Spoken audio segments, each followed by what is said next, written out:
Good evening. Today I'm going to do my expository sermon, and it is on Psalm 23, the Good Shepherd.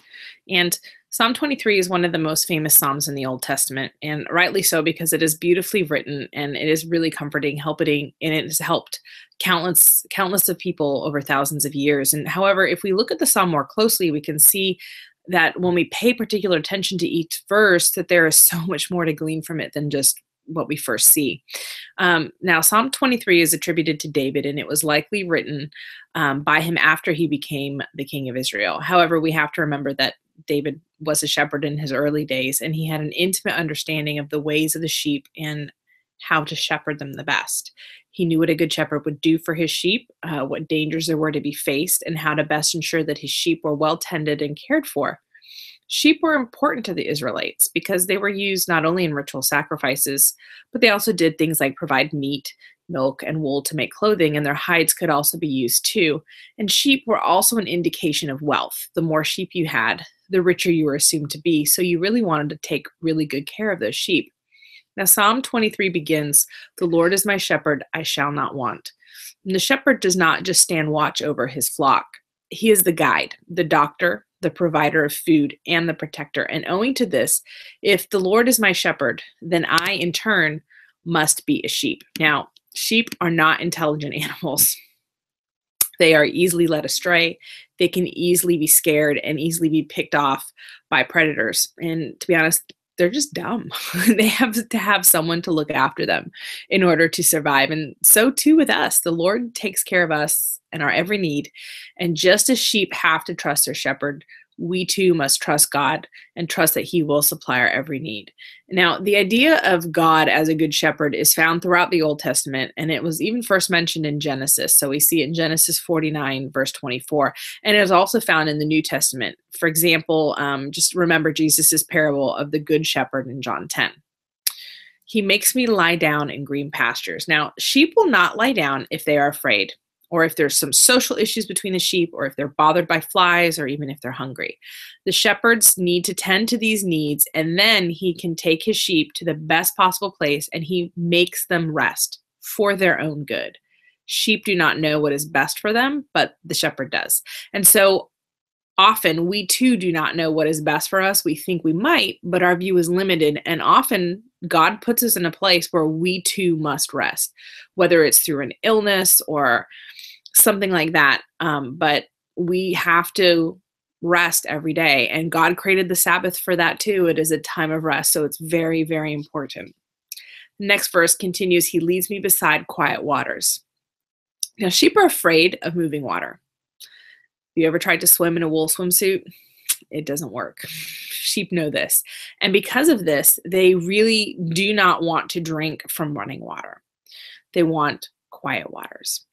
Still water, when you think about it too, it's a sign of rest and contentment, a sign that your shepherd knows your fears and he does not bring them to you, but brings you through those fears. For example, because sheep are so scared of moving water, if the shepherd wants to move his sheep across maybe a small moving stream to the other side, he actually has to go into the water before them and encourage them through to pass that stream. He brings them through their fear. So too with God, we receive encouragement from him through his word to us, and he enables us to go through our fear. He doesn't just bring them to us, he helps us go through them. He restores my soul. The Hebrew word for restore here is shuv, and it means to return or to go back to God.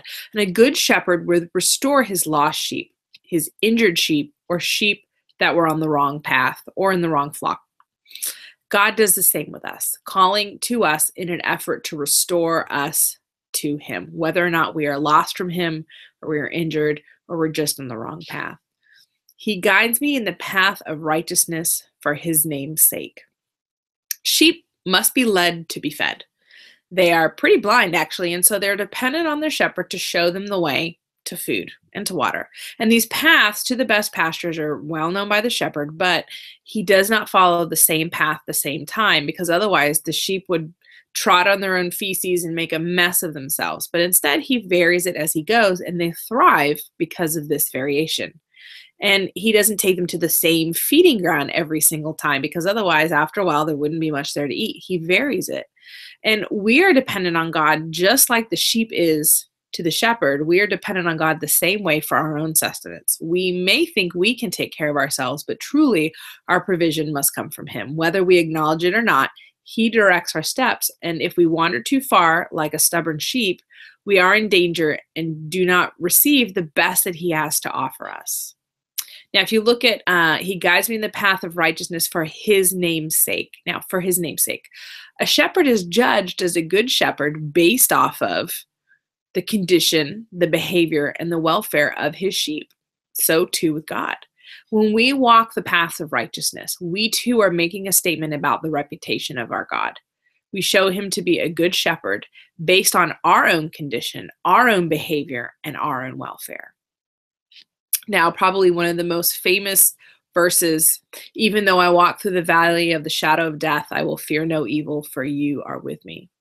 Now, when I was researching for this sermon, I learned that there's actually a place in Palestine that was called the Valley of the Shadow of Death. Now, I don't know, it didn't say how old that name was, but in reading about it, I learned that it looks pretty similar to what we would see as like a mini Grand Canyon. And in ancient times, shepherds had to guide their flocks through this valley in the spring, up out of the lowlands and up into the mountains in order to get to the new pasture. It was called the Valley of the Shadow of Death because, well, it was full of shadows and caves. And so it was a great hiding place for predators who wanted nothing more than to dine on some nice, tasty sheep. Now, we all know there's a season of life that seems pretty much like the valley. It's cold, it's dark, it's scary. And the shepherd comforts his sheep as they walk through this valley, and his very presence eased their distress. Now, God's very presence in our own lives acts in the same way.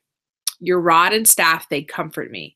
Now, this shepherd's famous tool, the crooked staff, not only guides sheep, but can actually be used to protect them. And our good shepherd has powerful tools to protect us. He is our ultimate comfort as we walk through the valley of the shadow of death.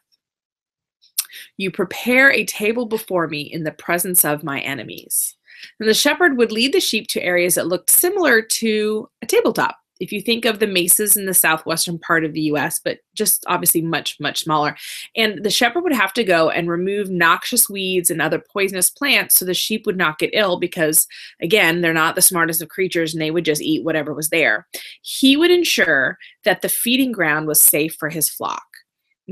Just like that, God prepares a table for us too, not hurried, but deliberate. He goes and he prepares. He doesn't do it out of haste. He has to take his time to ensure that everything is prepared for us. He didn't leave anything behind that could hurt us.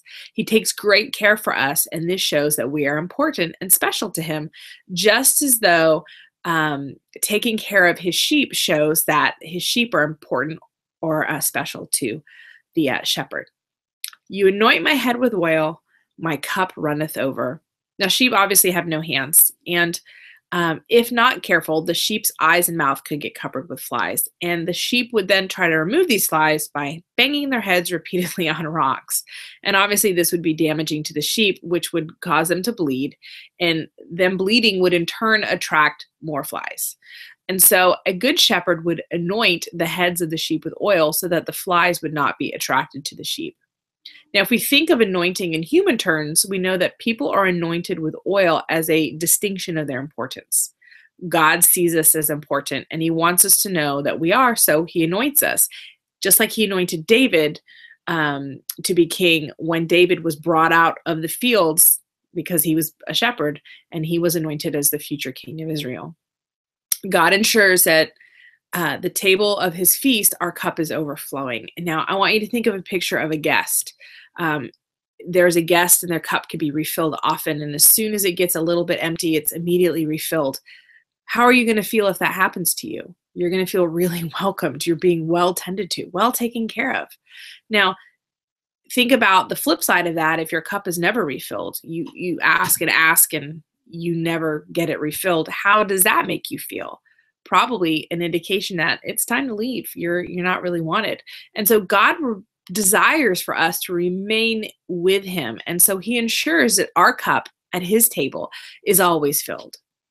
Now, surely goodness and loving kindness will follow me all the days of my life, and I will dwell in the house of the Lord forever. And we know when we follow God, his goodness and his loving kindness, which is also translated as mercy, follows us. And we don't just receive these gifts for a short period of time, but we're able to enjoy them in his house forever.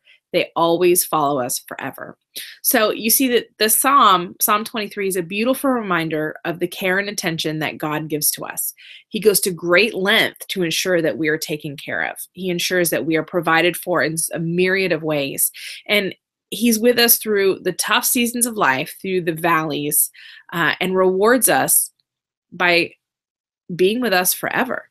And so I am so encouraged by this psalm, and I hope that you are too. And I hope that you really got to think about some of the verses in a new and maybe different way. Thank you so much.